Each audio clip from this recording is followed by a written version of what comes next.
All right. Okay. Hi, you. My name is Betty Wood. Now I'm finishing up Sunday dinner for the family. Everyone's coming. But again today at 2, I've got a lot of work to do. Leroy is out in the garden picking some potatoes and corn for me to cook. Just like last week, we should have about 40 people again. Yay! You should come. I'm making everyone's favorite dishes. I'm putting in fried chicken, roast pork, macaroni and cheese, mashed potatoes, sweet potato pie, rice and gravy. I hope Janice gets the kids here early so they can help me can the green beans. Oh, I can't forget the biscuits and the cake that Roger's been asking for. My name is Emma DeLeon, and that's what I remember most about my Grandma Betty. She was a fantastic cook, and visiting her in South Carolina always meant getting good Southern food. I was born in 2000 in Greenville, South Carolina. I have lived in a lot of different places. My family is very important to me. I would like to talk about the important women in my life. My mom and I are very close, and I learn things from her every day. She and I spend special time together, just like she used to do with her mom. I learned that I am a lot like her and my grandmother. I learned about how important the women have been in my family and how they kept their families strong and happy even though their lives were not always easy. My mom's dad is Gold Chicken Gautier. He was born in the country of Turkey in 1938. When he was barely a year old, his mother died when her balcony collapsed from rotting wood.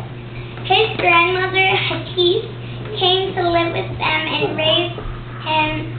His grandmother raised him to love God. She shared her faith in God with him and taught him to pray. He has a wonderful memory of time spent with his grandmother when he was my age. She used to take him with her to the shopping bazaar in the city. She would bring a big bag of salted chickpeas with her, and they would sell them by the handful of people walking by. He loved watching the people go by. My grandfather's hope for me is that I live a life of adventure. He wants me to always have a desire to learn about the other people and to travel the world like he did. He has passed to me his love for God and belief in prayer that he learned from his grandmother. My mom's mom is Elizabeth Backey. She was born Elizabeth Ann Margaret Douglas in New York City in 1947. She had several nicknames growing up, including Red, Liz, Carrot Top, and Betty Ann. She is a retired second-grade teacher and raised her 3 children in New York. She loves animals, gardening, singing, and playing the piano. She had 7 brothers and sisters. Matilda Gray, my great-grandmother, was born in Scotland in 1917. When she was 12 years old, her family came to New York on a ship that brought them to Ellis Island. She had many special talents, including her singing and reading. She sang in the church choir.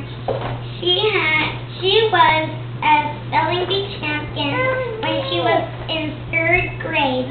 She won a spelling bee that was with 8th graders. As an adult, she worked with children with disabilities and taught them to do things. My grandmother's favorite memory of her mother was of Christmas Eve.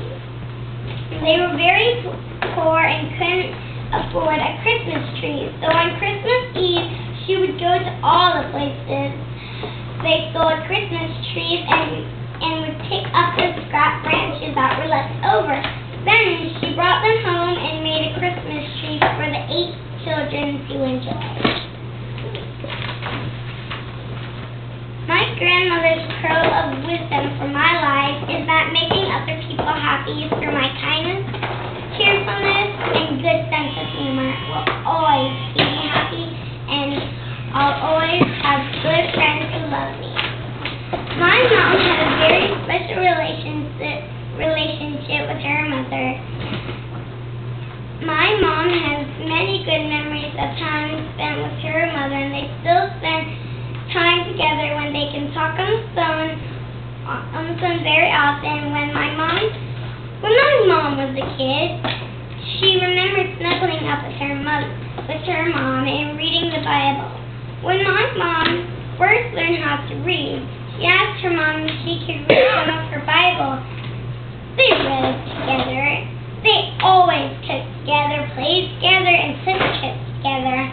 My mother said that what she learned from her mother was to always be close to God by praying and reading the Bible.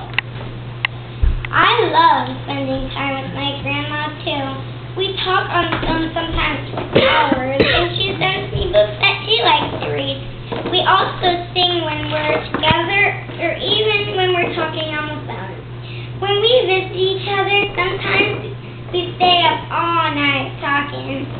My mom says that my relationship with my grandma reminds her of how she was with her mom at my age.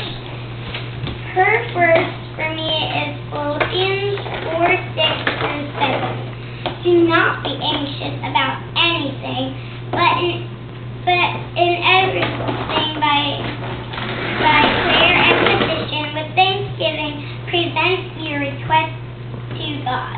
And the peace that transcends all understanding will guard your hearts and minds in Christ Jesus. My dad's mom is Angela Janice Wood-Coleman. Everyone calls her Janice, but I call her Nana. My father is her only child. She was born in 1954 in Greenville, South Carolina. She had a very large extended family, and almost everyone still lives there where they all grew up. Her parents worked very hard for many years, and she was so proud to be able to tell me what she knows about her mom. My great-grandmother, Betty Sumner, was born in 1931, and she just went to heaven to be with Jesus only 2 weeks ago. Everyone misses her a lot. She was born and raised in Greer, South Carolina. My grandma Betty was raised attending the local church with their families, and then raised her family in the same church. She doesn't remember having any hobbies, but said they used to play on the railroad tracks. She laughed when she told me this and said, "It's amazing they never got hurt." My grandma Janice's favorite childhood memory is picking cotton when she was 3 or 4 years old and putting it in her purse. She remembers learning to milk a cow when she was very young. Everyone loved her Sunday dinners when that was a tradition in her family. Now that she's gone, another lady in the family will probably start having Sunday dinners for the family at her home. Grandma Janice's advice for my life is to never just look by its cover. My dad remembers growing up with Grandma Betty as a very important part of his life. He remembers her teaching him to pick vegetables off the farm and can them. Even as an adult, when he goes back to South Carolina, he looks forward to going to her house and eating her fabulous Southern dinner. He learns from her that the family is precious and it's important to always make time to spend with them. Her Sunday dinners at her home are the most cherished childhood memory that he has. I am very thankful for these wonderful women in my family who have so much to teach me. I love that many of their hobbies and me. It's important to me that they all love God and want their children to have that same love for God. They all value their families and